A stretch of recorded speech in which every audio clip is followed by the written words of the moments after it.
সরকারের যে সকল পদক্ষেপ দেশনায়ক তারেক রহমান নিয়েছেন, আমরা সেগুলোকে ইতিবাচকভাবে দেখছি এবং আমরা নবগঠিত সরকারকে অভিনন্দন জানাচ্ছি।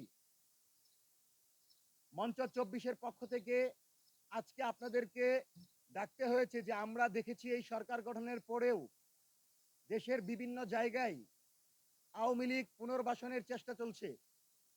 আমরা আপনাদেরকে একটি বার্তা দিতে চাই, আপনাদের সংসদে যাওয়ার আগে ২,০০০ শহীদের কথা বিবেচনা করতে হবে, হাজার হাজার পঙ্গুত্ব বরণকারী ভাইদের কথা দেখতে হবে। এই তাজা রক্ত এই মাটিতে লেগে আছে। সুতরাং এই তাজা রক্তের সাথে বেইমানি করে আবু সাইদ ওয়াসিম মুগদের শাহাদাতকে উপেক্ষা করে বাংলাদেশের কোন রাজনৈতিক দলকে আওয়ামী লীগ পুনর্বাসনের সুযোগ দেয়া যাবে না। আমরা আপনাদেরকে স্পষ্ট বার্তা দিতে চাই, ২০১৮ সালে ধানের শীষে ভোট দেওয়ার কারণে এক মাকে ধর্ষণ করা হয়েছিল। আমরা দেখতে পেলাম বিএনপি সরকার গঠনের পর শাপলাকলিতে ভোট দেওয়ার কারণে এক মাকে ধর্ষণের অভিযোগ উঠেছে। দেশনায়ক তারেক রহমানের উদ্দেশ্যে আমাদের একটি বার্তা থাকবে, আপনি সরকারে যতদিন থাকবেন আপনার বার্তা থাকবে ফ্যাসিবাদ বিরোধী সকল রাজনৈতিক দলগুলোকে নিয়ে আমরা বাংলাদেশ পরিচালনা করব, কিন্তু বাংলাদেশ পরিচালনার ক্ষেত্রে আওয়ামী লীগকে এক বিন্দু আমরা স্পেস দিতে চাই না। অবাক হয়ে লক্ষ্য করলাম, যারা এতদিন গর্তে ছিল, যারা এতদিন একটি পোস্ট করার সাহস পায় না, সেই সকল সাংবাদিকরা গর্ত থেকে বের হয়ে শুভ সকাল বলে।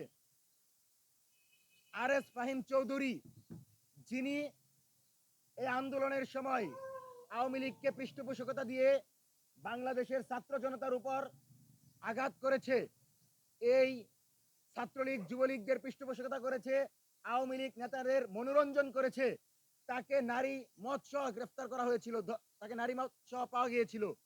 সেই ফাহিম জুলাইয়ের পরে পলাতক ছিল, কিন্তু গতকাল সে প্রকাশ্যে এসেছে।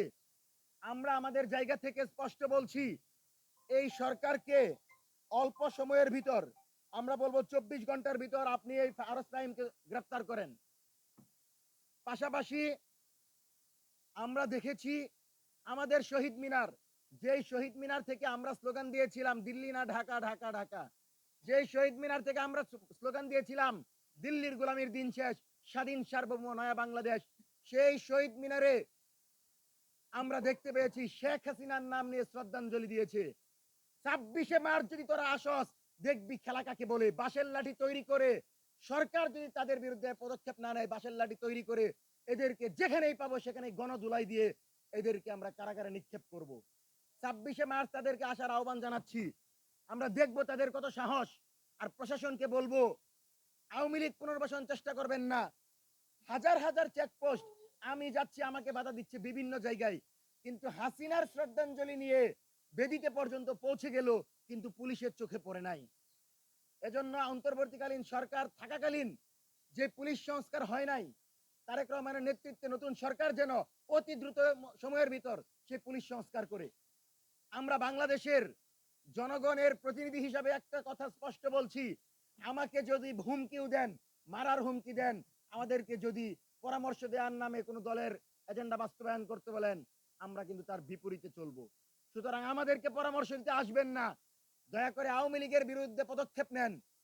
বাংলাদেশের কোন রাজনৈতিক দল যদি আওয়ামী লীগের পক্ষে গণতন্ত্রের দোহাই দিয়ে বয়ান তৈরি করে, সেই রাজনৈতিক দলকে সন্ত্রাসী কর্মকাণ্ডের পৃষ্ঠপোষক মনে করে তার বিরুদ্ধে আমরা আন্দোলন করব।